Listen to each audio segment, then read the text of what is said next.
मैं कह रहा हूं कैसी कैसी मौत मरना चाहते हो? ऐसी कि लोग नहीं नहीं नहीं मेरे भाई, देखो नौजवानों, अपना कुछ वक्त निकालो। तकरीरें सुनने से फायदा नहीं है, सुनने से फायदा है मगर बगैर अमल करे। बताओ, डॉक्टर से खाली तुम देख के आ जाओ, डॉक्टर को उससे मिल के आ जाओ, दवा ना खाओ तो फायदा होगा? आज के बाद क्या करना है? कम से कम 2 तस्बीह कलमे की पढ़ लेनी है। कितनी? ला इलाहा इल्लल्लाह। 2, ज्यादा तो नहीं टाइम लगेगा हाफिज साहब? कितना टाइम लगेगा? 5-10 मिनट, उससे ज्यादा तो नहीं लगेगा? माशाल्लाह, उससे ज्यादा तो नहीं लगेगा। अब मेरी तरफ देखो, मेरी तरफ गौर करो। ऐसे नहीं मरना है कि लोग कलमा याद दिलाएं, नहीं नहीं नहीं, बल्कि ऐसे मरना है कि तुम जाओ तो लोगों को कलमा याद दिला के चले जाओ। ऐसे जाओ कि बरेली में एक बुजुर्ग है, 92 साल की उम्र है, 92 साल की उम्र है, दुनिया से जाने वाले, बिल्कुल आखिरी वक्त है, और उन्होंने मगरिब के बाद बेहोशी हुई और फिर होश आया तो 12 बज रहे थे तकरीबन। कहा क्या मैंने नमाज पढ़ी है? सुभान अल्लाह। पहला सवाल क्या किया? क्या मैंने नमाज पढ़ी है? कहा जी हुजूर, अभी मगरिब की पढ़ी है, इशा की नहीं पढ़ी। कहा मुझे वुजू कराओ। कहा हुजूर? का ठंडे पानी से वुजू किया, वुजू करने के बाद बड़ी मुश्किल से वुजू कराया, बिल्कुल मौत के करीब, कमजोर, 92 साल की उम्र है, बिल्कुल कमजोर है, बिल्कुल कमजोर है। और आपने कहा वुजू किया, उसके बाद कहा मुझे खड़ा करो। कहा हुजूर बैठ के पढ़ लें, आपकी तबीयत खराब है। तो आंखों में आंसू ले आए, कहने लगे मैंने जिंदगी में कभी बैठ के नमाज नहीं पढ़ी, तो आज कैसे बैठ के नमाज पढ़ूंगा। फिर वो बुजुर्ग खड़े हो गए, बड़ी मुश्किल से लोगों ने खड़ा किया, मगर फिर न जाने कहां से वो ताकत आई कि आराम से रुकू, आराम से सजदा, आराम से कयाम, आराम से जलसा, बड़े आराम आराम से नमाज पूरी 40 मिनट आखिरी नमाज पढ़ी इशा की, बोलो सुभान अल्लाह। और उसके बाद बिस्तर पे लेटे और कहा लोगों मैं जा रहा हूं, बस किसी का मेरा दिल दुखाया हो मैंने तो मुझे माफ करें और मैं तुमको माफ करता हूं, लिहाजा मैं जा रहा हूं और पढ़ो कलमा। अब 200-250 लोग साथ में कलमा पढ़ रहे हैं। वो सबको देख के मुस्कुराने लगे और मुस्कुरा के कलमा पढ़ते ये गए वो गए खत्म। उसके बाद चेहरा बिल्कुल मुस्कुरा गया। शेख सादी कहते हैं ऐसे न मरना कि तू रो रहा हो, तू ऐसे न मरना कि तेरे चेहरे पर गम हो, बल्कि तू जब आया था तो ऐसा था कि तू रो रहा था, लोग हंस रहे थे। जब तू जाए तो ऐसा होना चाहिए कि तू मुस्कुरा रहा हो और लोग रो रहे हो। सारे लोगों ने रोना किया, उन्होंने कलमा पढ़ते पढ़ते रूह निकली। उस अजीम हस्ती का नाम दुनिया में बता के चले गए कि देखो ऐसी जिंदगी ना गुजारना कि लोग कलमा याद दिलाएं तो पढ़ो, बल्कि ऐसी जिंदगी गुजारो कि तुम्हें लोग कलमा याद दिलाएं और बल्कि तुम लोगों को याद दिला के चले जाओ। उस अजीम हस्ती का नाम शहजादा आला हजरत हम शबीए गौसे आजम सरकार हुजूर मुफ्ती आजम हिंद था। उन्होंने कहा था मेरे अमाल का बदला तो जहन्नम ही था, मैं तो जाता मुझे सरकार ने जाने। नारे तकबीर, नारे रिसालत, नारे हैदरी, नारे गौसियत, मसलके आला हजरत, फैजान आला हजरत, फैजान मुअज़्ज़मी हजरत अल्लामा सय्यद शबाहत मियां साहब क़िबला। अच्छा हमारे यहाँ तो लगता ही नहीं। अच्छा हमारे यहाँ की माज़अल्लाह अब तो बेटियां बहनें देख नहीं रहे उधर, शादियां देखी हैं तुमने मुसलमानों की? मैं तो जाता ही नहीं, अल्लाह का शुक्र है। जिस शादी में चले जाओ तो लगता ही नहीं, ऐसा लगता किसी यहूदी की शादी है। ये हंसने की बात नहीं, रोने की बात है। मुसलमान लड़की, अच्छा एक बात मेरी ध्यान से सुनना, बुरी लगे तो इसे बदल कर लेना, मगर बुरा लगती है, अच्छी बात तो बुरी लगती है। जब कोई अपनी बहन को सजा के लेके जाता है ना शादी में, तो वो ये लाशऊरी तौर पे ऐलान करता है कि मैं दूसरे की बहन को बुरी नजर से देखूंगा तो अपनी बहन लेके जा रहा हूं ताकि कोई दूसरा ऐसे बुरी नजर से देखे। अल्लाह, थोड़ी बात सख्त लगी होगी जब अपनी बीबी को कोई सजा सवार के, हालांकि बीबी को सिर्फ उसका आदमी देख सकता है सजा सवार के, मैकअप अपने आदमी के लिए जायज है। अब कुछ जाहिल औरतें ऐसी हैं, वो बारात में जाएंगी तो है मुंह काला पीला करके, और अपने आदमी को जब वो आएगा तो वही पुराना जो है वो मुंह जो बगैर धुलावा, बगैर जो है वो उसके ऐसे ही पुराने धुले हुए कपड़े बेकार से। और जब किसी जाएगी शादी में तो इसकी नियत, आदमी जब लेके जाता है ना बीबी को, तो मैं तो आदमी को कह रहा हूं, तो अपनी बीबी को लेके जाता है तो ये ऐलान करता है, ये भी लाशऊरी तौर पे, हालांकि बेशऊर तो ये है ही, तो वो ये ऐलान करता है कि मैं अपनी बीवी को लेके जा रहा हूं, चूंकि मुझे दूसरों की बीवियों को देखना है, तो अपनी बीवियों को दूसरों की निगाहों के मैं निगाह से बदनिगाही लफंगों के लिए सजा के लेके जा रहा हूं। थोड़ी बुरी लग रही होंगी बातें, मगर कोई बात नहीं है। मर नहीं जाती गैरत, बेशरम है मुसलमान, बेटियों को ऐसे दुपट्टे सरों पे है ही नहीं उनके। ये किसके घर की औरतें हैं ये बताओ? पूरी दुनिया तो ये कह रही है बेपर्दगी हो रही है। कारी इकरार साहब, ये कौन औरतें हैं, कहां से आई हैं ये? बताओ मुझे। मुसलमान बच्चियां जब थिएटरों में नजर आने लगे, जब मुसलमान बच्चियां बुर्का ओढ़ करके गैर मुस्लिमों की बाइकों में घूमने लगे, मेरे गांव की नहीं, मेरी बहन तो नहीं, मगर वो मेरी इस्लामी बहन थी।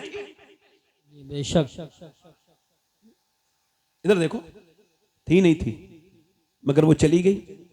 गैर मुस्लिमों के साथ 11 लाख लड़कियां जा चुकी हैं।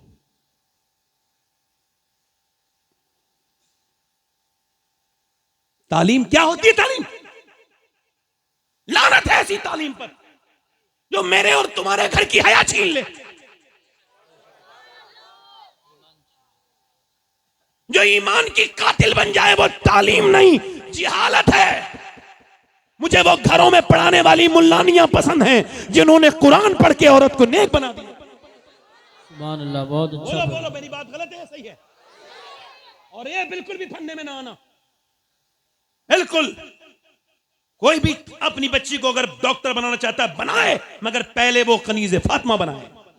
बेशक।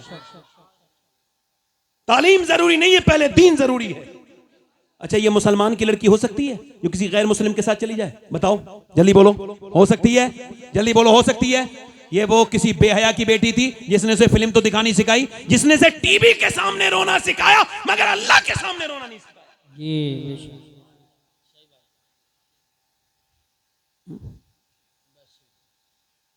ये मुसलमान है। मैं इन्हें मुसलमान सही मानों में नहीं मानता, बड़ा एहतियात से बोलता हूं, सही मानों में नहीं मानता। अच्छा, ये मुसलमान है तो अल्लाह का शुक्र है मैं सैयद हूं। और आप तो सब जानते हो ना, अल्हम्दुलिल्लाह। जेनेट शरीफ वाले तो जानते ही हो हैं। मगर मैं ये वसीयत कर चुका हूं कि जब मैं मरूं तो अगर फलस्तीन की लड़कियों में से किसी एक का जूता मुझे मिल जाए तो मेरे सीने पे रख दिया जाए, और मुझे दफन करने से पहले, मिट्टी डालने से पहले, ताकि मेरा अल्लाह मुझे उस जूते की बरकत से बख्श दे। कौन फलस्तीन की बच्ची क्या बयान दे के गई है कि हम जब रात को सोते हैं तो पहले कुरान पढ़ते हैं, फिर बुर्का ओढ़ के फिर सोते हैं। कहा क्यों? कहा इस वजह से जब इजराइल बम गिराता है तो कोई बुर्का तो नहीं ओढ़ता ना, आप क्यों ओढ़ती हो? कहा इस वजह से जब इजराइल बम गिराता है तो घर में से लाशें निकलती हैं, और लाशों में से हमारी लाशें जब निकलती हैं तो हम ये सोच के बुर्का ओढ़ के सोते हैं कि सुबह को जब हमारी लाशें निकलें तो पर्दे में होनी चाहिए, बेपर्दा नहीं होनी चाहिए, ताकि क़यामत के दिन आमना के लाल से मुलाकात हो तो हम अर्ज़ कर दें, ए अल्लाह के रसूल, हमारे 25 से 30 हज़ार बच्चे भूख से मर गए, सूख के मर गए, हमारे जवानों को, लाशों को कफन नहीं मिले, मगर ए अल्लाह के रसूल, एक भी औरत ने किसी यहूदी का हाथ नहीं पकड़ा, बल्कि यही कहा 70,000 तकरीबन औरतें शहीद हुई, यही कहती हुई, ए आमना के लाल, जब तक जान रहेगी तेरी मस्जिद अक्सा पे कुर्बान रहेगी। बस मेरी आखिरी बातें हैं, मैं तो फिर भी कभी तकरीर कर सकता हूँ, मुझे ईदगाह पे सुन लेना। वक्त मुझे 1 घंटा हो गया, मुझे 1 घंटा 5 मिनट, ज़्यादा नहीं बोलूँगा, मगर मैं भी आपको कमी मिलता हूँ, आप भी मुझे कमी मिलते हैं। इस वजह से एक बात कर रहा हूँ, अपनी शादी यहूदियों की तरह ना करो। एक ज़मीन पे ऐसी भी शादी हुई है कि उसके बाद ज़मीन पे ना तो ऐसा कोई दूल्हा बना, ना तो कोई ऐसी दुल्हन है। वो किसकी शादी है? नबियों के बाद सबसे खूबसूरत जोड़ा है सैयदा फातिमा ज़हरा और मौला अली का, जरा जोर से तो बोलो। और शादी हुई है, और शादी कैसी सीधी सादी शादी, साफ साफ, कोई जहेज नहीं। आजकल के कुछ मौलवियों को तक मैं जानता हूं जिन्होंने तकरीरें तो ये की कि जहेज नहीं लेना चाहिए, मगर अपनी शादियों में उन्होंने कारें ली। ये बड़ी बेहूदगी है, शादियों में कारें लेते हैं। ओ यार इधर देखो, आज का नौजवान, वो मेरे साथ, मैं सैयद हूं, मगर उसके हाथ भी चूम सकता हूं नौजवान के जिसकी शादी नहीं हुई हो, और वो इस महफिल में ऐलान करे मैं जब शादी करूंगा तो बगैर जहेज के करूंगा। जब उससे कोई पूछे क्यों, उसका बाप कहे नहीं मेरे पास इतनी जमीन, अरे होगी जमीन, अब्बा मैं बगैर इसके शादी करूंगा जहेज के, क्योंकि मुसलमान बच्चियां इसी जहेज की लानत की वजह से गैर मुस्लिमों के घरों में जा रही हैं, मैं शादी बगैर जहेज के करूंगा। जब बाप कहे क्यों, कहा इस वजह से कि मेरे नबी को यही शादी पसंद है और मैं किसी से जहेज नहीं लूंगा, क्योंकि मुझे पता है मेरे बरेली के इमाम ने फरमाया कौन देता है देने को मुंह चाहिए, देने वाला है सच्चा हमारा नबी। नारे तकबीर, नारे रिसालत, नारे हैदरी, नारे गौसियत, मसलके आला हजरत, फैज़ान आला हजरत, अज़मत मुस्तफ़ा कॉन्फ्रेंस, सरजमीन जन्नत शरीफ, हजरत सैयद साहब क़िबला। बस मेरे दोस्तों, मैंने पहले ही कहा था हो सकता है आखिरी तकरीर हो, तो सुनो हुजूर की बेटी दुल्हन बनी है, जरा जोर से तो बोलो सुभान अल्लाह। जमीन पे नबियों के बाद इतना बेहतरीन जोड़ा किसी का नहीं जितना अली और फातिमा का जोड़ा है। हजरत मौला अली कहते हैं मैं अंदर गया अपने कमरे में, बीबी को देखा तो मैं रोने लगा और उन्होंने मुझसे पूछा क्या आपको ये शादी पसंद न थी जो रोते हैं? तो कहते हैं मैं खड़ा हो गया, आगे बढ़ा, मैंने कहा फातिमा ऐसी बात नहीं है, मैं इस वजह से रो रहा हूं कि आप कोई भी लड़की जब दुल्हन बनती है तो नए एक जोड़ी कपड़े, इधर देखो जरा, इसको एहसास करना, आप मेरे गांव के लोगों इसको एहसास करना, ये कितनी बड़ी बात हुजूर की मौला अली कह रहे हैं। मैं देख रहा हूं कि कोई भी लड़की जब दुल्हन बनती है तो एक जोड़ी नए कपड़े पहन लेती है। मैं सोच रहा हूं कि आपके चेहरे पे कोई शिकन नहीं, जबान पे कोई शिकवा नहीं, मगर दोनों आलिम को मालिक मुख्तार की बेटी जिस कपड़े में दुल्हन बनी है उसमें 17 फहमद लगे हैं।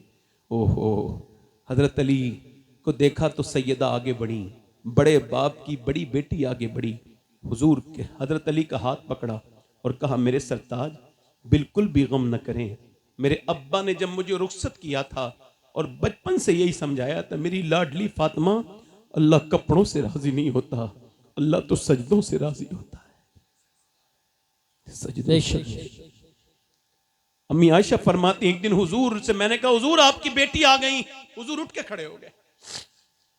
बेटी तो बेटी होती है ना, तो ये जो चादर है ना इसमें कुछ बंधा हुआ था, तो क्या फातिमा क्या लेके आई हो? ऐसे करके खोली अपनी चादर तो एक रोटी निकली, अब्बा ये रोटी लाई हूं। हुजूर ने वो रोटी उठाई, मुंह में उसको एक लुकमा खाया तो हुजूर की आंखों से आंसू। अब्बा क्यों रोते हैं? फरमाया फातिमा और तो कोई बात नहीं है, 5 दिन के बाद तेरे बाप के मुंह में ये पहला लुकमा गया है। अल्लाह अकबर, बेटी तो बेटी होती, अब्बा आप खाएं। अली लाए थे जौ, मैंने उसको जौ को रोटी बनाई, उसे कुएं से पानी भी भर के लाई, फिर मैंने हसन हुसैन को भी खिला दी, अब्बा अली को भी खिला दी, मगर मैंने नहीं खाई। मैंने सोचा पहले अपने अब्बा को खिलाऊंगी उसके बाद खाऊंगी। मेरा इमाम कहता है जिसका आंचल न देखा मोह मेहर ने, उस हृदय नजाहत पे लाखों सलाम। नौजवानों ये कोई तकरीर नहीं है, मैंने यहाँ तारीख इसी वजह से दी है कि हमारे गांव में भी ऐसी शादियां बहुत हो रही हैं।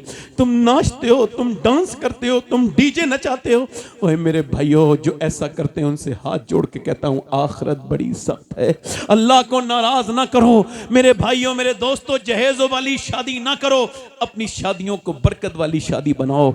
और मैंने चूंकि लंबी ज्यादा तकरीर नहीं करनी है, एक आखिरी बात और अपनी बहनों को ये बात कर दी, एक आखिरी बात और कह रहा हूं कि अगर माँ बाप जिंदा है ना तो उनका ख्याल रखो।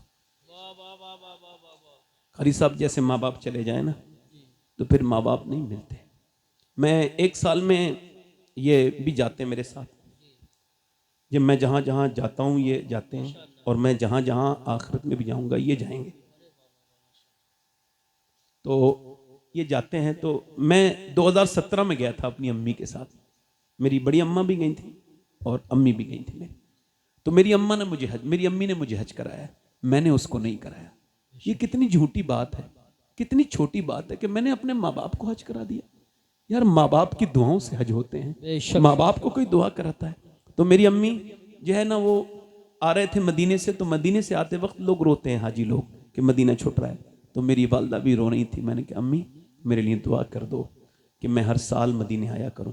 तो मेरी माँ ने पहले मुझे देखा, कहा बेटे तुम दुआ करो। उन्हें लगता था जैसे मैं दुआ करूंगा। मैंने कहा नहीं अम्मी आप दुआ करो।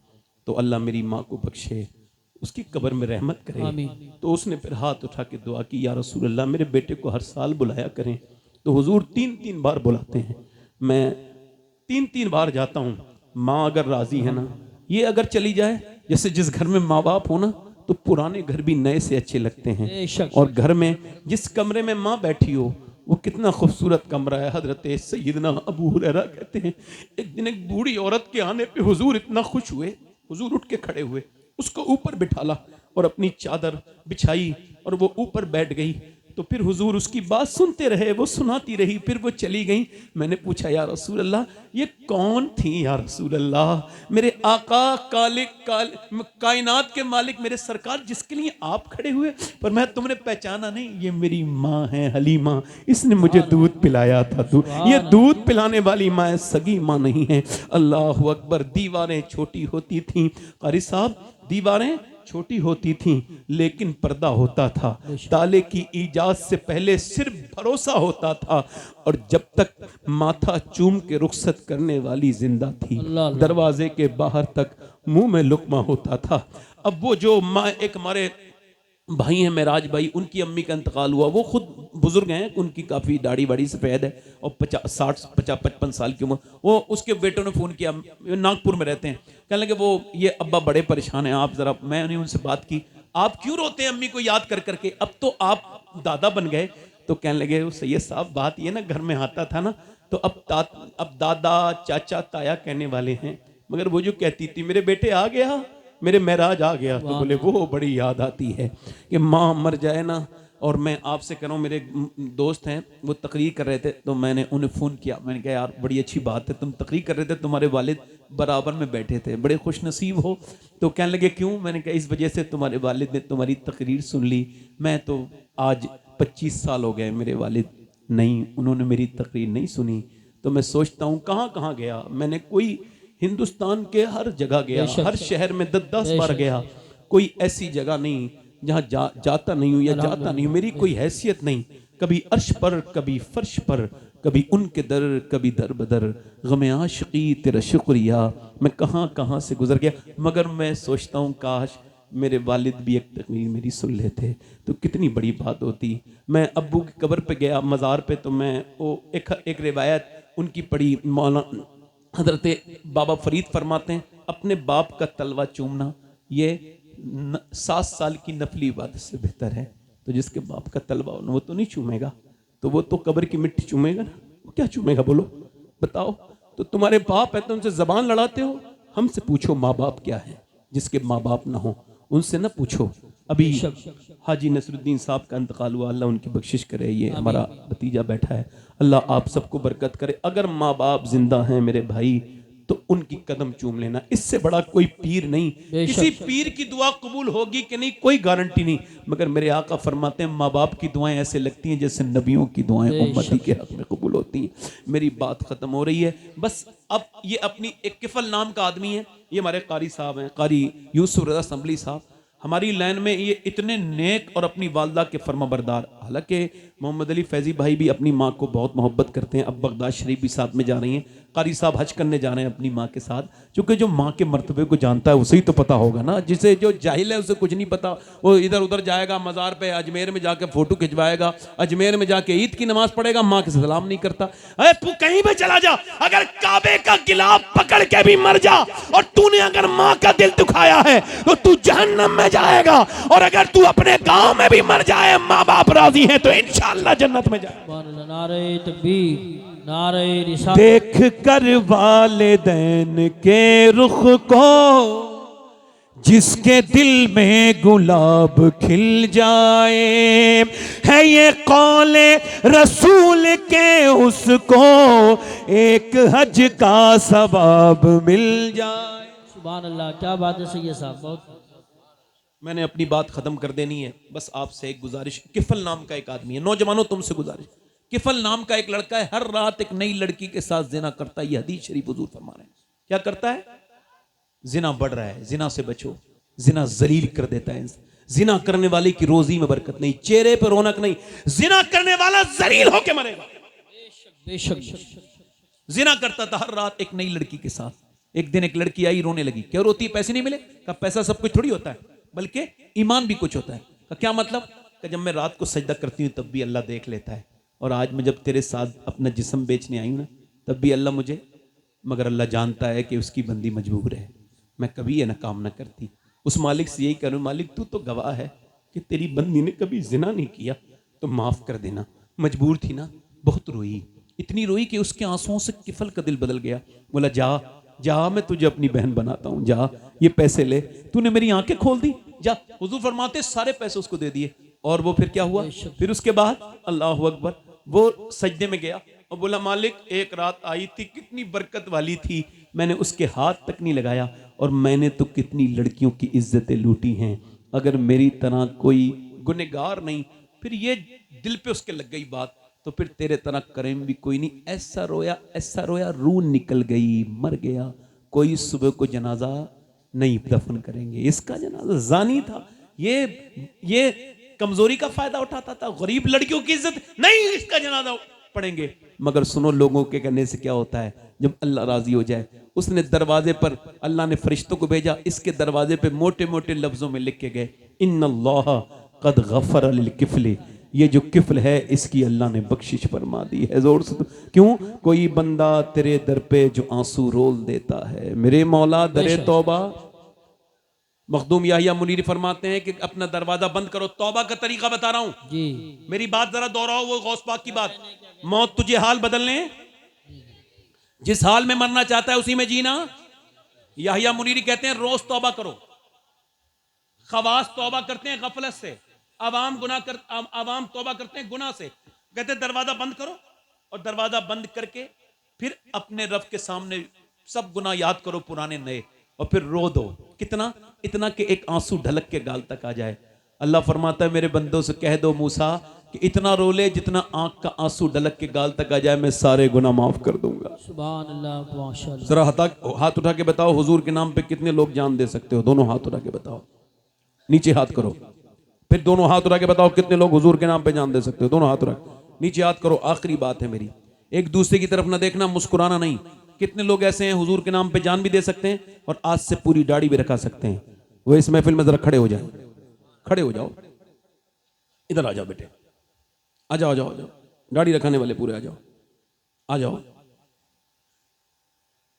आ जाओ, आ जाओ। एक हो गया, कोई दूसरा आशिक रसूल है? देखो हंसो मत, मैंने आपसे कहा 100 शहीदों का सवाब है। अच्छी लड़की से अगर शादी करनी है ना, तो शादी से पहले दाढ़ी रखा लो, बिगड़ी हुई लड़कियों से बच जाओगे। क्योंकि कोई भी बिगड़ी हुई लड़की दाढ़ी वाला पसंद नहीं करती, दाढ़ी वाला वही पसंद करती है जिसे मदीने वाला पसंद हो। ये एक खड़ा हुआ है हमारा भाई, कोई दूसरा है इसने मजमे में जो सुन्नत रसूल के लिए आ जाए? आओ बाहर आओ, नारे तकबीर, जरा चेहरा खोल के आओ, आ जाओ, माशाल्लाह, आ जाओ, आ जाओ, आराम से, आराम आ जाओ बेटे, आ जाओ। ये किसका बच्चा है? कहां से आए हो? किनके लड़के हैं? हुसैनी मस्जिद, तुम्हारी तो दाढ़ी है, जाओ बैठो जाके, पहले समझो तकरीर फिर आना, जाओ बैठो।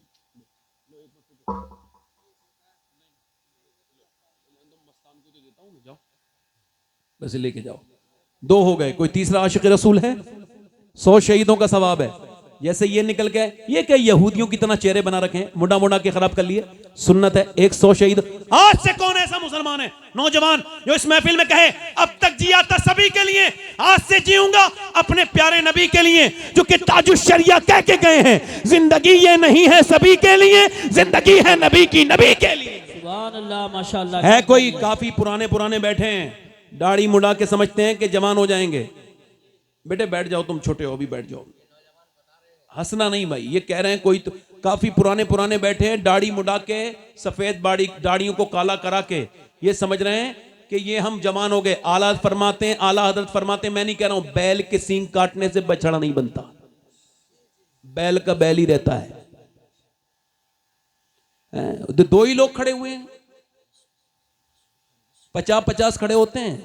बेशक बेशक, यही बात, मैं तुमसे कुछ, यही बात। ये आज की तकरीर ऐसा ही है, जिस तकरीर को आज याद कर लो तो इंशाल्लाह बरकतें हो जाएंगी। ऐसी तकरीर है ये, इंशाल्लाह, ऐसी तकरीर है, बेशक यही बात, ऐसी तकरीर है। हक है, हक है, अल्हम्दुलिल्लाह।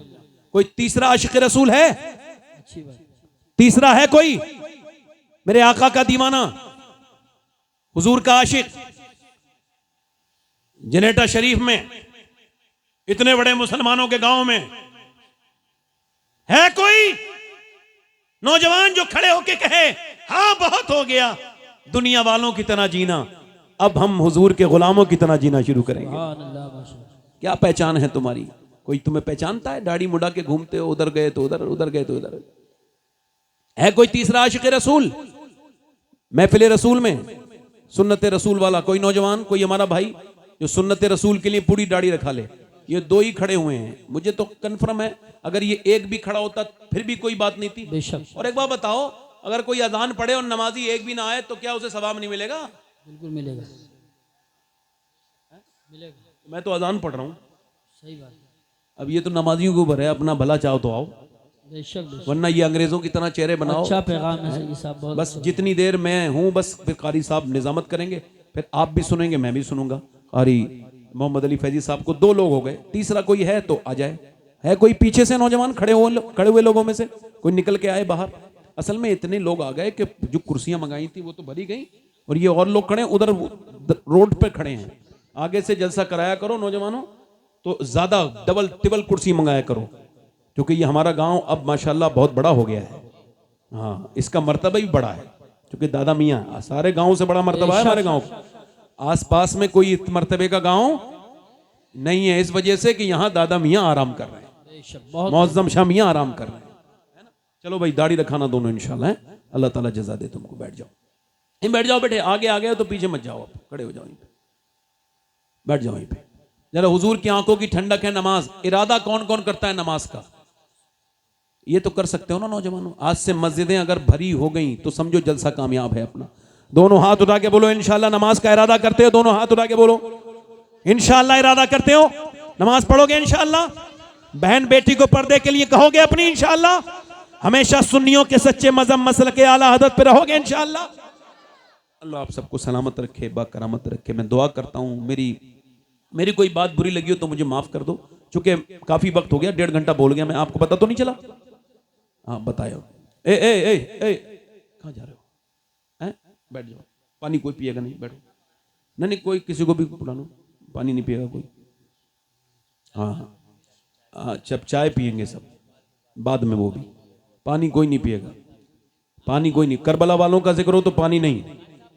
हाँ बैठो आराम से इंशाल्लाह। कोई बात मेरी बुरी लगी हो तो माफ करिए। अच्छा तो ये अच्छा ठीक है, तुमने अच्छा अच्छा हाँ ठीक है, जाओ भाई जाओ, पानी ले आओ। अरे हंसो मत भाई, तुम हंस क्यों रहे हो? मतलब मुझे क्या पता कि ये पानी मांग रहे हैं। लंबा सफर करके आए। हाँ लंबा सफर करके आए एकदम। ये यहाँ से तकरीबन 500 किलोमीटर कार से आए हैं, यही बात सफर करके।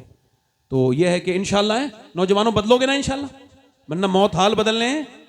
इंशाल्लाह नमाज पढ़ेंगे, दोनों हाथ उठा के बोले इंशाल्लाह। अच्छा एक वादा और करो, शादियों में औरतों को बेपर्दा नहीं लेके जाएंगे इंशाल्लाह, वादा अपनी शादियों को ठीक बनाएंगे इंशाल्लाह। मेरी कोई बात। और ये जहेज वहेज से बचो है? और ये डीजे, मैंने तो ईदगाह पे भी कहा था, ये डीजे बजाने वाले बड़े जाहिल है। ये डीजे बजाने वाले बताओ, और कोई किसी का इंतकाल हुआ है, किसी के डीजे बज रहा है। जाहिल लोग हैं, क्या डीजे बीजे होता है, पागल लोग, नौजवान लड़के। अच्छा पहले तो नाचने वाली बुलाते थे, अब तो घर में ही नाच लेते हैं, काफी हैं नाचने वाली। पहले जितनी माज़अल्लाह, अब कुछ बात नहीं कहता मैं, बस इतनी बात खत्म कर रहा हूं कि अपने घरों को ठीक करो। ताना नहीं दे रहा हूं, बदलो। मैं अपने घर को ठीक करूं, आप अपने घर को। और पैसा अच्छी जगह खर्च करो, ठीक जगह खर्च करो। जनेटा शरीफ वालों, इतना बड़ा गांव है, अगर हर